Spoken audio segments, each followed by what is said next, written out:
DR. Iris Holt stood at the edge of the observation deck of Radian 9, a research station perched high atop one of the most treacherous peaks in the Himalayas. Clouds rolled in beneath the facility, and jagged rocks jutted from the mountainside like the teeth of ancient colossi.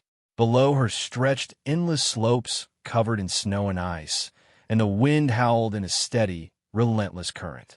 Despite the station's advanced weather monitoring technology, the staff could only predict so much. At these altitudes, nature was boss.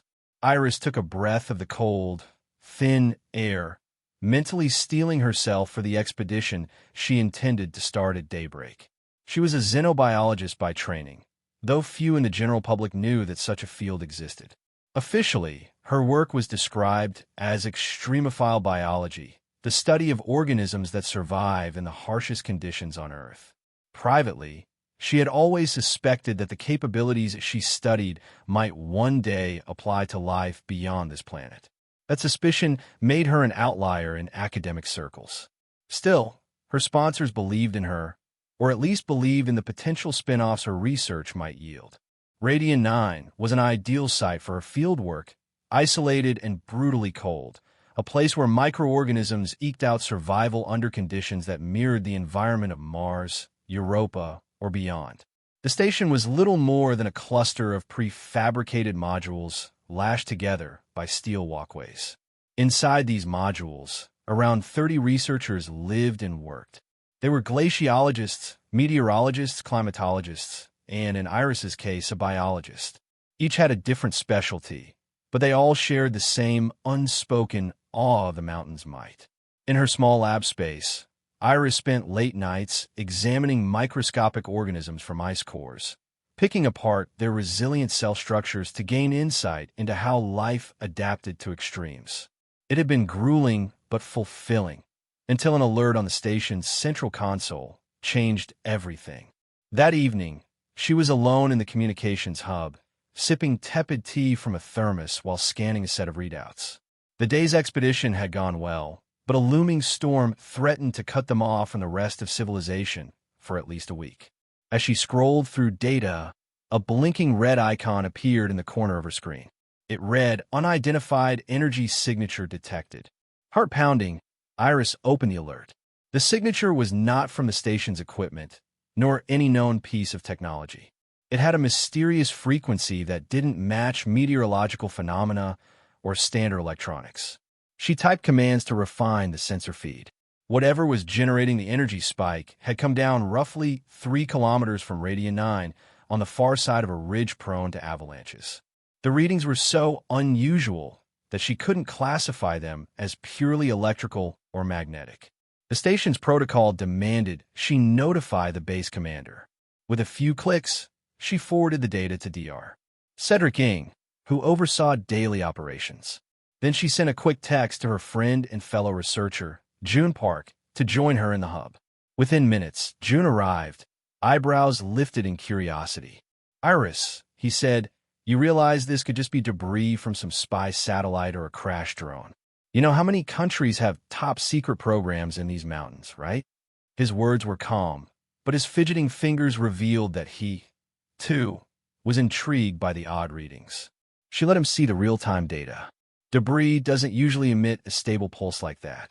It's reading as a near-constant wave of energy that fluctuates in the high gamma range. Also, the acceleration pattern is weird. It wasn't just falling. Something decelerated before landing. June whistled softly. "That's not normal. Did you talk to DR? Ng. He's in a briefing with the meteorology team. I sent him the data. He'll probably say it's too risky to send anyone out there with a storm coming. But if the weather holds for just a bit longer, I'd like to investigate." Iris hesitated, then added, "I might go with a drone if no one else volunteers." June rubbed his hands together, the calluses on his palms hinting at the many climbs he'd undertaken. "I'm game to join if you get approval. But we should wait for DR. Ng's instructions." Their conversation was interrupted by a station-wide announcement. "DR." Ng's voice crackled over the intercom. "Attention, Radian 9 personnel. We've identified a possible crashed object near Grid 22F. We suspect it could be a fragment of a private orbital project or undisclosed military hardware. Given the incoming storm, I strongly advise no one attempt retrieval until conditions improve. However, we'll keep monitoring. That is all. Iris exhaled slowly. She knew that in a place like this, storms could be lethal. But her curiosity gnawed at her. If that object had truly decelerated, it might not be a mere satellite. Fragment. She recalled the questionable glimpses in earlier research, unverified claims from other stations that occasionally spotted craft or phenomena they couldn't explain. Most were hoaxes or illusions. Yet she'd always harbored the suspicion Earth might not be as isolated as people assumed. For the next hour, Iris and June compiled data on the object's location, waiting for Dr. Ing to finish his meeting. The storm was closing in fast, the wind speeds already increasing outside. Soft snow had begun to drift across the station windows. After a tense wait, Dr. Ing emerged, eyes heavy with concern. He glanced at the sensor data and said, "We can't risk it, not in these conditions. June, Iris, keep monitoring from inside. We'll see if the storm passes by tomorrow. Maybe then we'll consider a drone expedition." But the storm showed no sign of relenting. By midnight, it was howling mercilessly, buffeting Radiant 9. Iris stood at a narrow observation window, watching curtains of white swirl through the floodlights. She imagined that object lying in the snow somewhere beyond the ridge. Was it inert? Damaged? Or perhaps it was doing something else entirely. She told herself it could be dangerous, that might leak radiation. Yet the persistent hum of curiosity refused to let her rest. She slept fitfully that night. Early the next morning, with the storm raging, the station's power flickered. The snow had accumulated around the modules, forcing the staff to enact emergency procedures. Outside was nearly zero visibility. Through every conversation, though, Iris found herself returning to the phenomenon that had manifested on the monitors, that mesmerizing, near-constant wave. The second day brought a pause in the blizzard's fury. It wasn't perfect, it never was in these mountains, but it was calm enough to consider a short trek. Iris began assembling a small drone. She planned to pilot it remotely across the ridge and see if she could capture an image of the crash site. June was by her side, muttering about the possibility of an avalanche. Yet, to their surprise, Dr. Ing gave them a careful go-ahead for the drone deployment, as long as they remained in radio contact. Iris's heart lifted. At last, she would gather tangible evidence. They maneuvered the drone out of a small airlock chamber, guiding it through the swirling gusts. On a monitor in the lab, they watched a live feed from the drone's camera. The ridge was battered by fresh snow, its angles treacherous. As the drone crested the ridge, the signal dipped in and out. Iris waited with bated breath, hoping the feed wouldn't fail completely. Then, the camera picked up a dark shape half buried in snow. The geometry was too smooth for a chunk of rock, too cylindrical for typical debris. It looked like a flattened orb with ridges along its surface. A faint violet glow rimmed the edges.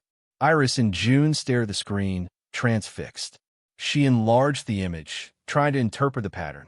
Whatever it was, it didn't resemble any recognizable satellite part. She tried to move the drone closer, but the feed began to distort with static. Then the drone's instrumentation blinked out, and the feed died entirely. "What happened?" June asked, tapping keys in vain. "We just lost everything." Iris's pulse pounded. Some sort of interference. Maybe it's an EMP or a localized energy field. She felt a rush of adrenaline. "I have to see it up close. If the weather window lasts, I'm going out there." "You heard Dr. Ing's directive," June responded warily. "He told us not to venture too far. This object, whatever it is, could be risky." "I know," Iris answered, swallowing. "But you saw it. It's not a normal crash. I can't let this chance pass." She caught up with Dr. Ing and presented her case. She argued that if the object leaked dangerous radiation, they needed to confirm it before the storm returned. She even dangled the possibility of a major scientific discovery that would elevate Radiant 9's prestige. Reluctantly, after assembling a small team to monitor her progress, Dr. Ing allowed Iris to go on the strict condition that she maintain constant radio contact and return at the first sign of danger. She suited up, layering heavy insulated gear over her thermal bodysuit, adjusting a visor to protect against snow glare and sub-zero wind. Leaving the station on foot, Iris felt the climate's harsh bite instantly.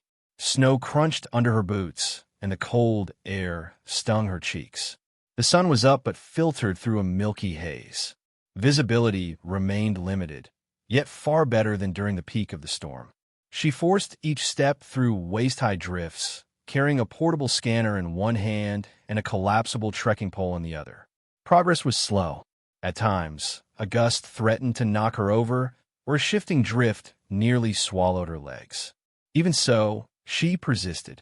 The Radian 9 staff guided her by radio from a vantage of satellite imaging, limited but still useful. She arrived at the ridge within an hour and peered over. The slope beyond was precarious, pocked with cracks where avalanche debris had slid away. She saw no sign of the faint violet glow from the station's vantage, but she was sure it was down there. Carefully descending, she spotted a metallic glint emerging from beneath a thin layer of snow. With each step, that glint grew more defined, resolving into the shape the drone had captured. Her mind raced. Up close, it looked like a flattened disk with ridged edges, about 4 meters in diameter, half buried. A dull purple luminescence pulsed along the seam. She found no scorch marks or mechanical assembly that would indicate rocket thrusters or typical reentry damage. It almost looked organic in form, or at least biomimetic. "Iris here," she said into her headset. "I've located the object. It's definitely not a normal satellite. No visible markings or insignia. I'm going to scan it." A burst of static greeted her, then Dr. Eng's voice broke through. "Copy that. Be extremely cautious." She activated the scanner. Instantly, it was clear the object radiated an electromagnetic field in an oscillating pattern. The numbers were unlike anything on standard Earth-based instruments. She edged closer, curiosity overpowering caution, and placed a gloved hand on the surface. It felt both metallic and oddly alive, slightly warm, pulsing with an interior vibration. Then the pulsing intensified. The seam along its midsection grew brighter. The scanner beeped frantically, and a ripple of violet light erupted across the disk. A flash engulfed Iris, and she felt herself lifted off the ground as though gravity had stopped. The world spun in a kaleidoscope of purple. She had just enough time to gasp before her senses cut out. The last sensation was a strange hum resonating through her bones. When she regained consciousness, she was no longer in the Himalayan snow. Instead, she lay on a smooth floor within a pale chamber that felt too large and too empty to be man-made. Her gloves, backpack, and visor were missing, replaced by nothing but the thermal bodysuit underneath. Alarm spiked through her. She patted her pockets, relieved to find her radio transceiver, though it was silent. The walls or boundaries of the space were hard to define. They were semi-translucent, glowing with a subdued bluish hue. She tried to sit up but felt an odd, localized pressure around her limbs that made movement difficult. "Hello," she called, voice echoing. The air had a sterile, slightly sweet tang, reminiscent of a high-tech medical facility. She tried not to panic, reminding herself she was a scientist. A low, melodic chime sounded, and from the wall emerged 2 figures. They were tall, perhaps 2 meters, and slender, their limbs moving with graceful precision. Their skin had shifting patterns of color that reminded her of cuttlefish. One was primarily a pale green with swirls of turquoise, while the other displayed a deep bronze tinted with flickers of orange. They wore form-fitting garments that shimmered faintly, and their facial features lacked a nose in the human sense, sporting only slits where nostrils might have been. Their eyes were large, black-lensed. An unintelligible series of clicks and tones issued from them. Iris's heart hammered. She tried to say, "Who are you?" but her words felt muffled. The beings paused, their skin patterns fluttering. Then a faint hum permeated the air, and a voice, somehow present inside her mind, spoke in calm, measured English. "We must calibrate. Remain still." This is for your health. She was too stunned to move anyway. Dimly, she realized these must be the owners of that disk, beings from somewhere beyond Earth. She felt a swirl of emotions: excitement, terror, awe, and the primal urge to run. But a sense of constraint kept her limbs in place, as if an invisible field pressed gently but firmly upon her. One of them, whose body color stabilized into a turquoise gradient, moved closer, pressing a device against her shoulder. A soft glow emanated from the device, and Iris felt a tingling sensation flow through her bones. The voice in her head continued, "Your body temperature is dangerously low for our environment. We will adjust." Another wave of tingling made her shiver, but it also relieved some of the numbness from the cold she'd endured. At last, she managed to speak out loud. Who are you?" She repeated the question, her voice shaky. "Please, I'm Dr. Iris Holt of Earth."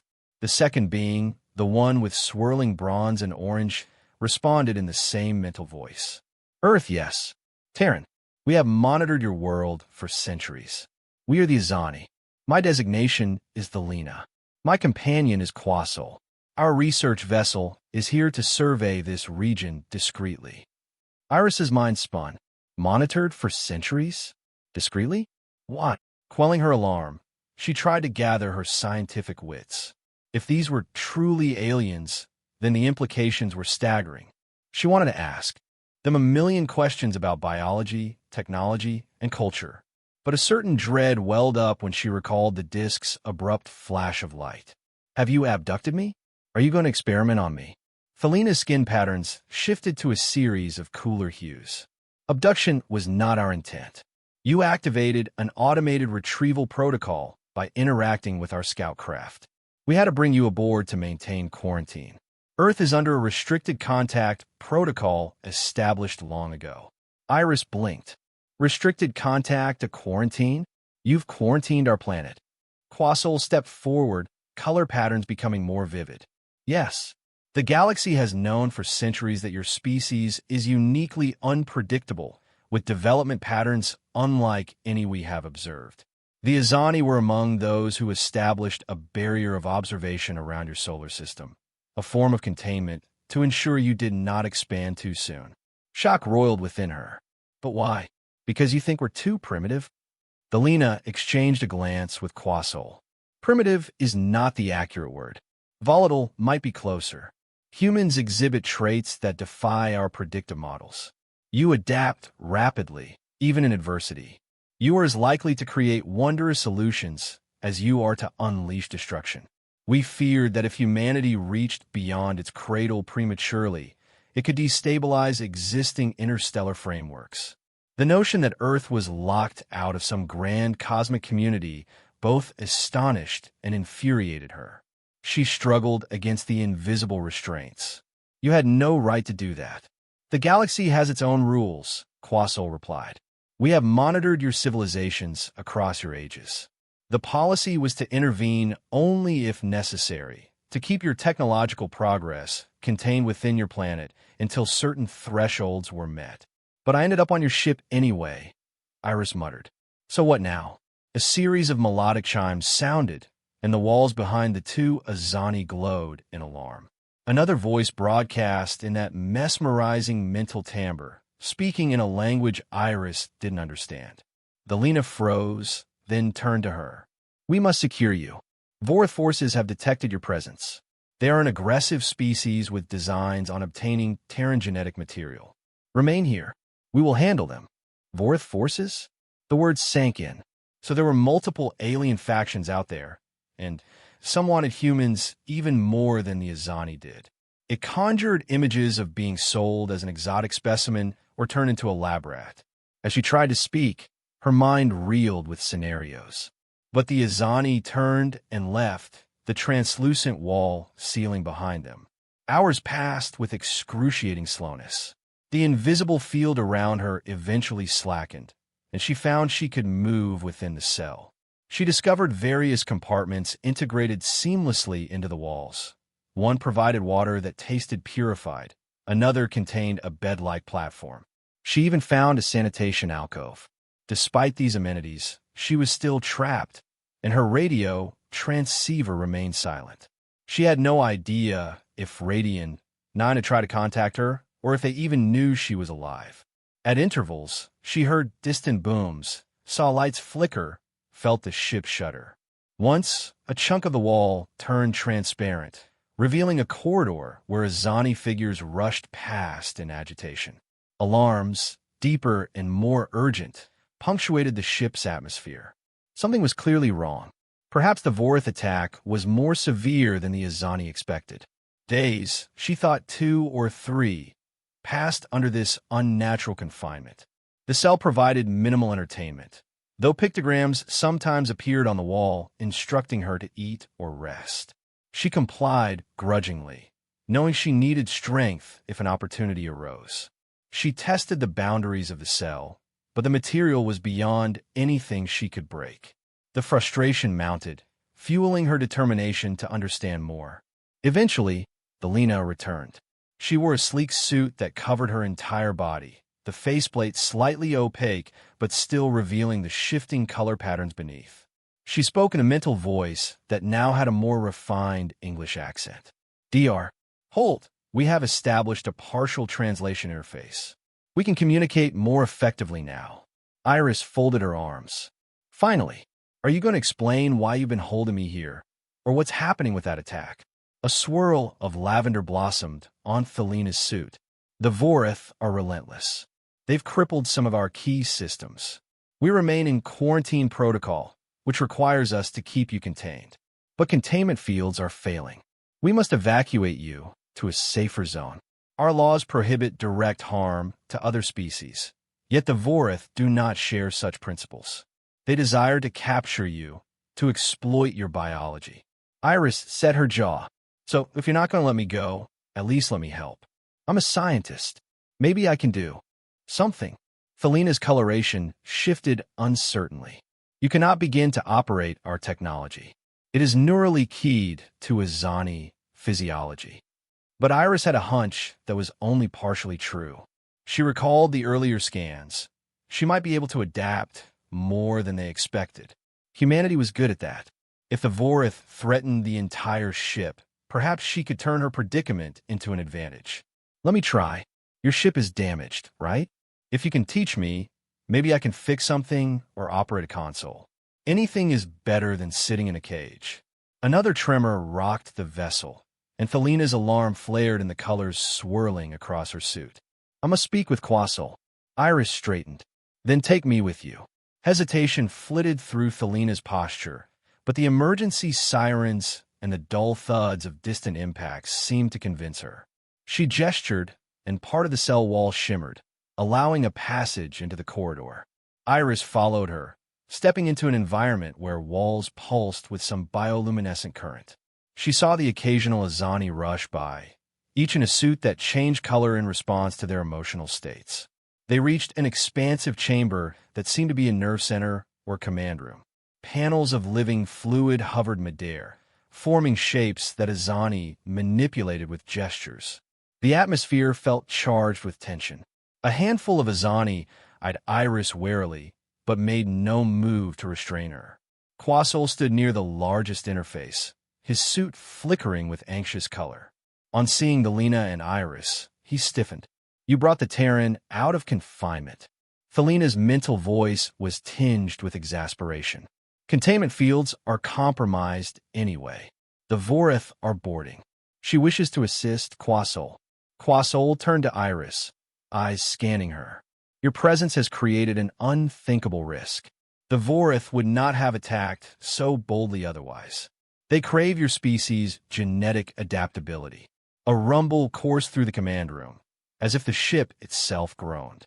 Iris looked at the nearest interface, a fluid-like panel swirling with fractal patterns. "If you want to keep me out of their hands, help me do something to repel them." Quasol made a gesture, and the interface's fractals reconfigured. "Our weapons systems were taken offline immediately. We have only an advanced shield array, which is now failing. Our species has not engaged in direct warfare for centuries." Iris reached out toward the panel. "Is that the shield control?" Thelina nodded.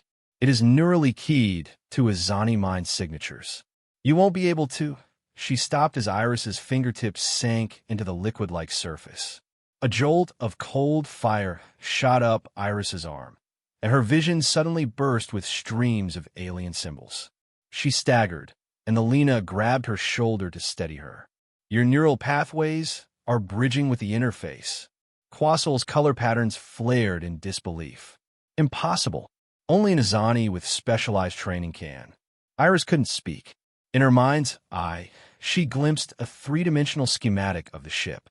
Wounded corridors flickered red.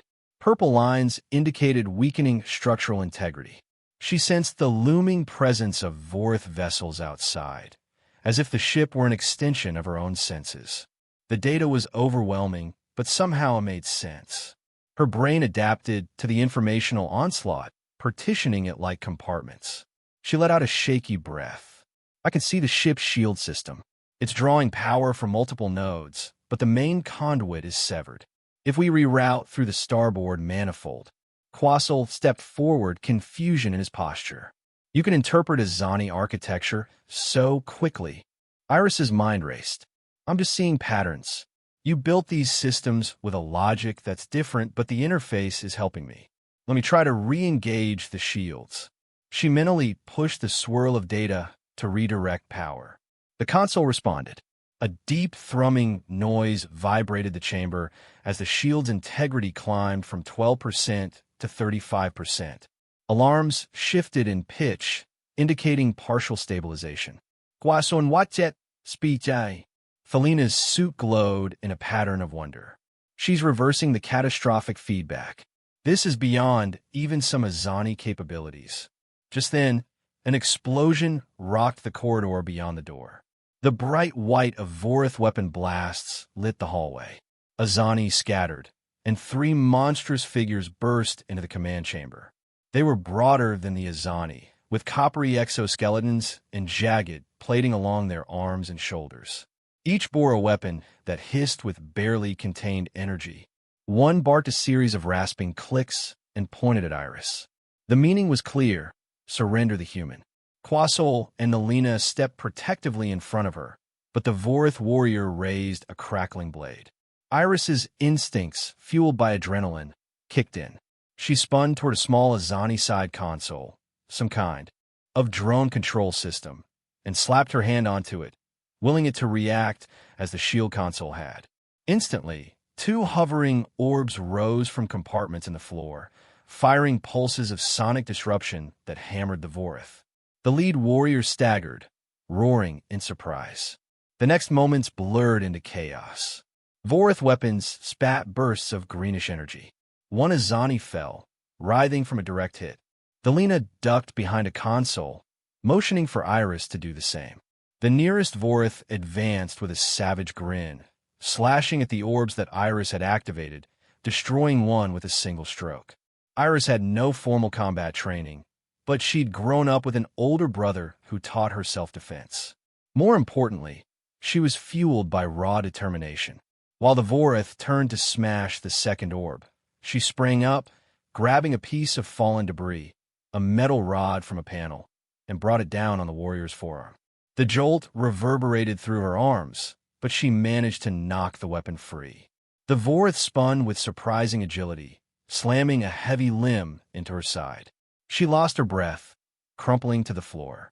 Before the alien could finish her off, Delina activated some hidden control.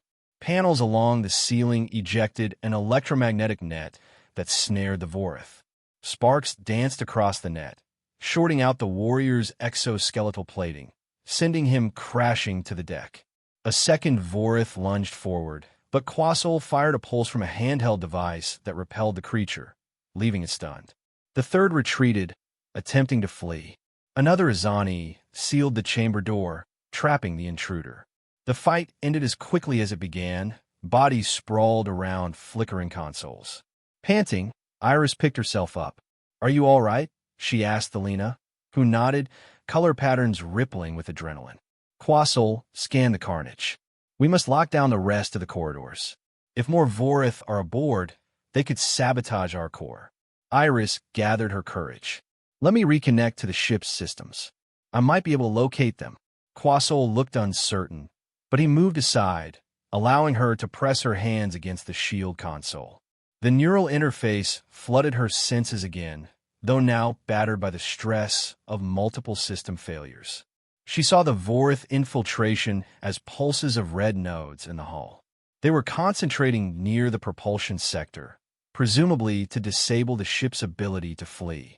She also saw the battered remains of an Azani weapons array that had once been formidable but was now nearly worthless from centuries of disuse and disassembly. The logic of the interface whispered potential solutions to her. The atmospheric control system, she said. If we can seal off sections of the ship and drop the temperature to sub-zero extremes, the Vorith might be forced to retreat or freeze. Azani can survive a short exposure to that cold, right? Quasol blinked behind his mask. Yes, with thermal suits. But you wouldn't. Iris frowned. Your environment is already different from Earth's. If you have thermal suits for me, I'll manage. She hesitated. I guess I won't survive indefinite exposure, but you said it might only be short-term. Or maybe I can remain in a safe zone while you drop the temperature in the rest of the ship. We do have emergency thermal gear, the Lena confirmed. But the Vorith may be prepared. They have their own protective equipment. Let's do it anyway, Iris insisted. At least it might slow them down. We can concentrate on evacuating your people from critical zones, then lower the temperature there. The plan was set in motion. While Quasol and other Azani coordinated a partial evacuation of non-essential personnel from the threatened corridors, Delina helped Iris slip into a sleek thermal suit. The material conformed to her body like a second skin, shimmering faintly. She felt it adjusting to her temperature, probably scanning her vitals. Meanwhile, she re-entered the neural link, focusing on environmental controls. She found the schematics for the ventilation and coolant systems, discovering she could channel subarctic coolant from the engine's core lines into sections of the ship. Her mind whirled with the technical complexity of it all, but again, she adapted. The system seemed to open itself to her. She manipulated valves and flow regulators, carefully ensuring that friendly Azani were evacuated from certain decks. Then she triggered the coolant release. In minutes, those sections dropped to near absolute zero. Through the interface, she felt the Vorith presence become erratic, their heat signatures fading or retreating. Yet some survived, protected by advanced suits of their own. 5 signals pressed onward, heading for the command center. Quasol's mental voice reached her. We have incoming hostiles in the East Corridor. Our sensors there are offline, but the structural vibrations indicate 5 approaching enemies. Iris disengaged from the console, feeling the abrupt emptiness as the neural link severed. She braced for the next wave. The door to the command center burst open in a hail of sparks. 5 Vorith warriors, heavily armored, surged in. Their weapons glowed a harsher green this time, presumably tuned to breach the Azani fields. Quasol fired at them, managing to take down one, but return fire cut down 2 Azani instantly. Another volley pinned Iris behind console. She saw the Lena pinned behind debris, and Quasol was near the main console, lacking a clear shot. Iris closed her eyes, mustering every ounce of courage. The first wave of adrenaline after the meltdown in the corridor had faded, leaving her arms shaky. Still, she refused to give in. She spotted a small, disc-shaped device attached to the console, similar to the drone interface from before. If it was anything like the Azani technology she'd already used, maybe it would respond to her. She lunged forward, grabbing the device. A Vorith warrior bellowed, swinging a crackling blade. Iris managed to dodge, pressing the device to her palm. She pictured a protective barrier, just as she manipulated those sonic orbs. To her astonishment, a shimmering field of blue light erupted, intercepting the warrior's blade. The impact shimmered across the barrier, sending arcs of energy dancing. The Vorith snarled, stepping back in surprise. That gave her time to slam the device into the floor, mentally commanding it to project outward. The barrier expanded, pushing back 2 more Vorith who had rushed closer. She turned the barrier into a wedge, forcing them apart, then dropped it diving into the opening. With the skill of desperate improvisation, she brought her knee into one warrior's side, knocking his aim astray. He swung an armored fist at her head, grazing her temple. Pain flared, but she wrestled his weapon arm wide, smashing the emitter into the deck. Sparks erupted, disabling it. He roared, twisting free and launching her across the room, where she crashed into a console. The second warrior advanced on her, blade raised. Iris's eyes searched frantically for anything she could use. Delina, from behind, fired an Azani pulse that clipped the Vorth's shoulder. He faltered. That momentary distraction let Iris grab the same metal rod she'd used earlier. She rammed it into his midsection, forcing him to stagger. A sonic burst from Quasol finished him off, sending him sprawling. Only one Vorth remained standing, apparently the leader, larger and more heavily armored. He backhanded Quasol, sending the Azani flying into a wall. The Vorth marched toward Iris with chilling confidence. She still had the barrier disc, but it was overheated and flickering. She raised it feebly, and he charged, driving the tip of his blade through the shimmer. It sputtered. She twisted, feeling a searing pain slice across her ribs as the blade cut part of her suit. She cried out, kicking back at him. But the Vorth slammed her into the deck, raising his weapon again. She was trapped. Before he could finish her, Delina tackled him from behind, her suit's colors blazing in a fury. He roared, smashing Thelina's helmet, sending her reeling. The clash gave Iris a final opening. She rolled on her knees, bracing her entire body behind her rod, and plunged it at a joint in his exoskeleton. The makeshift spear wedged, releasing a burst of pinkish fluid. He bellowed in agony, swinging wildly. She ducked, her vision swimming, and hammered the rod deeper, until at last he collapsed. In the stillness that followed, Iris's breath came in ragged gasps. Pain flared her side. The thermal suit had sealed as best it could around the slash, but warm blood trickled in the gap. Delina crawled over, her own suit cracked.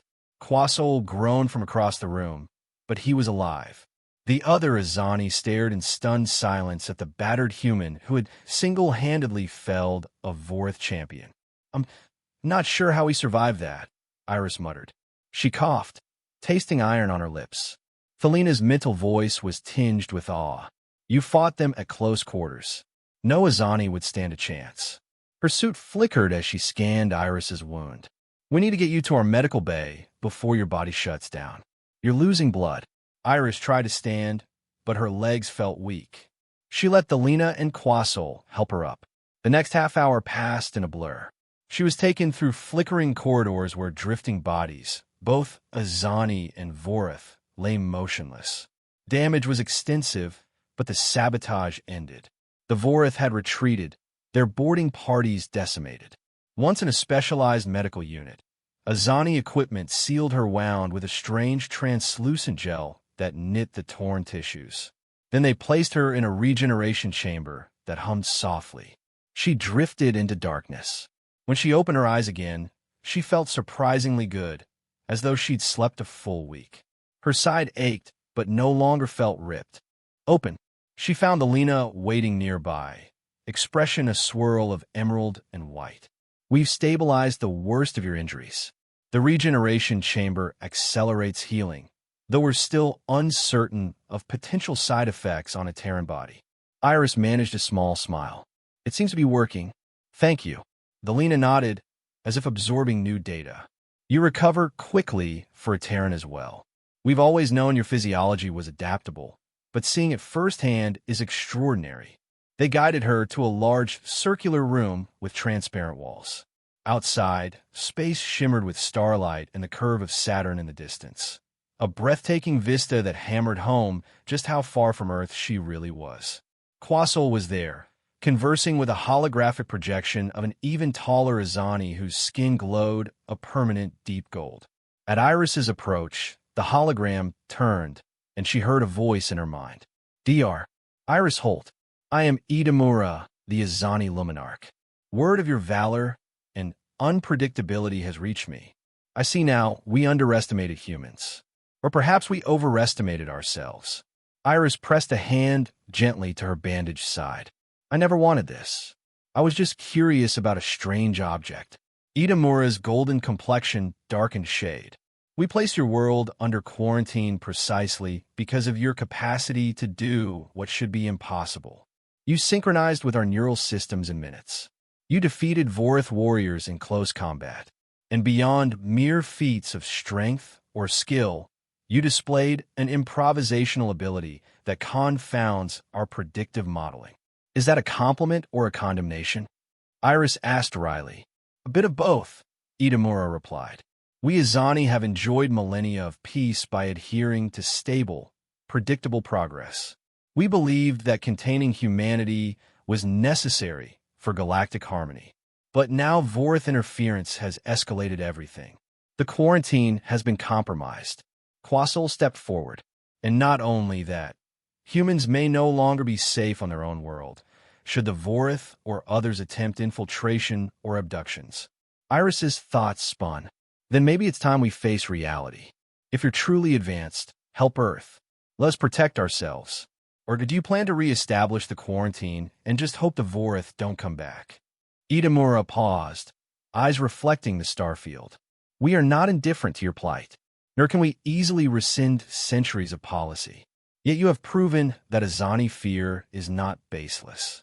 One human has caused enough disruption to shift the balance of an entire region of space. Iris drew a breath. My people aren't all fighters. We have scientists, artists, teachers, people who devote themselves to peace. Yes, we have our conflicts and our destructive tendencies. But that doesn't mean you have the right to lock us in the dark. Itamura gave a solemn inclination of the head. We must find a new path.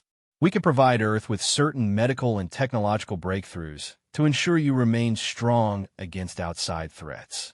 In return, you would help us better understand your race, facilitate contact carefully so that humanity is not thrown into chaos. Iris considered the magnitude of the proposition. If Earth learned about the Azani or the Vorith, it would be a global seismic shift. Some might panic. Others might try to exploit the knowledge. But ignorance also left them vulnerable to abduction or invasion. You want me to be your liaison? She asked slowly. Yes, Itamura said. Unless you prefer to remain with us. We could keep your presence secret, continue our study. But from your actions, I suspect you value your world too much to stay away. I do, Iris answered softly. She pictured the Radian 9 station, her colleagues, the modest joys of her planet. But I won't hide what's happening. If you send me back with knowledge of your existence, I plan to tell at least some of our leaders. Felina's color patterns flickered in agitation. Human leadership may not be as rational as you, Dr. Holt. They could respond violently to Azani presence. Iris spread her hands. If they respond violently to you delivering cures for diseases and protection from cosmic threats, that's their choice. But we can't just stick our heads in the sand while the Vorith loom. Quassel gave a resigned dip of his head. I doubt we can maintain secrecy now that the Vorith have made a move. We must adapt as you do. Itamura studied Iris for a long moment. Agreed. We shall return you to Earth, but our presence and knowledge must be handled carefully. We will share specific medical breakthroughs to earn trust. But if your people prove as volatile as we fear, we may have to withdraw. I guess we'll find out, won't we? Iris replied. And so, through a mixture of quiet marvel and anxious anticipation, the Azani prepared to bring her home.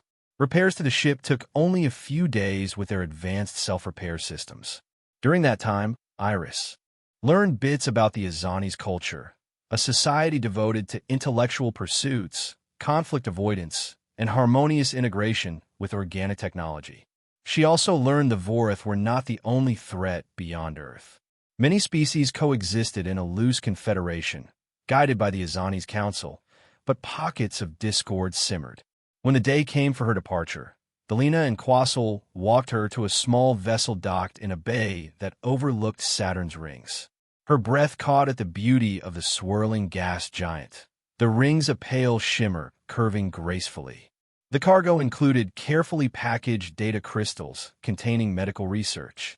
Take these to your leaders, Quasol said. They contain cures for certain viral diseases your people have struggled with. We also included basics of Azani defensive technology. Iris took the crystals, feeling their weight in her palm. This was it, a turning point in human history. Thank you, she whispered. And what if Earth's governments reject this approach? Felina's gaze softened. We will give you the means to contact us. No matter how your leaders respond, we must ensure you, personally, are not harmed for speaking the truth. She handed Iris a small ring-like device. Wear this to modulate our neural link. If you need us, focus your mind on the ring, and we will respond if we can. Iris felt a wave of gratitude and apprehension. She stepped into the vessel's cockpit, settling into an Azani-designed seat that seemed to mold itself to her body's shape. Quasol initiated the launch sequence, and the smaller craft detached from the bay. Through the cockpit window, Iris had one last glimpse of the Azani ship, an elegant shape with swirling hull patterns. Then space enveloped her in blackness, pinpricked by stars. An indescribable shift followed, as though reality folded. Moments later, Earth's curve appeared through the viewport, glorious in blue and white. The small craft guided itself toward the atmosphere with delicate thruster adjustments. Iris braced for re-entry, but the ride was so smooth that she scarcely felt it. The Azani stealth technology must have dampened the usual friction. She landed in a remote highland clearing not too far from Radiant 9's location, the craft disguised by a flickering camouflage field. The hatch opened, and she stepped on a snowy ground. Night had fallen, and the air was cold but familiar. She found her old expedition coat neatly folded on a compartment shelf, even her battered boots and visor. Donning them, she stepped away from the craft, watching as it rose silently into the sky, flickering until it vanished. The journey back to Radiant 9 took hours, but her steps felt lighter than before. She clutched the data crystals, replaying her experiences in her mind, uncertain how anyone would react to her story. By the time she reached the perimeter fence, dawn streaked the sky with muted pink. An alarm blared, and armed station personnel rushed out, forming a semicircle with rifles raised. She raised her hands, calling out, "It's me, DR. Holt. I'm alive." They gawked to her. "DR," Cedric Ing, pale with shock, pushed through the crowd. "Iris, you vanished days ago. We searched but found no trace. Everyone assumed." "I know," she interrupted, her voice cracking. "I'm sorry. I have a lot to explain, and I need you to trust me." The staff guided her inside, scanning her for vitals. The medical team was astonished that she seemed healthier than before, with injuries mysteriously healed. Once she was cleared, the entire station's leadership crammed into a debriefing room. "DR, no de demandet an etla naison," she told them. All of it. She described the object that took her, the Azani quarantine, the Vorith attack. She introduced the data crystals containing potential breakthroughs. The staff at first thought she'd lost her mind, but then she provided bits of undeniable evidence. The remains of Azani technology in her possession, the knowledge of certain atmospheric phenomena she could not have otherwise known, and the ring device that glowed softly with an unearthly energy signature. Some were terrified, others skeptical, but at least they listened. With the storm of questions swirling, DR Ing pressed a trembling hand to his forehead. "Iris, if any of this is true, it means the entire world changes right now." She nodded.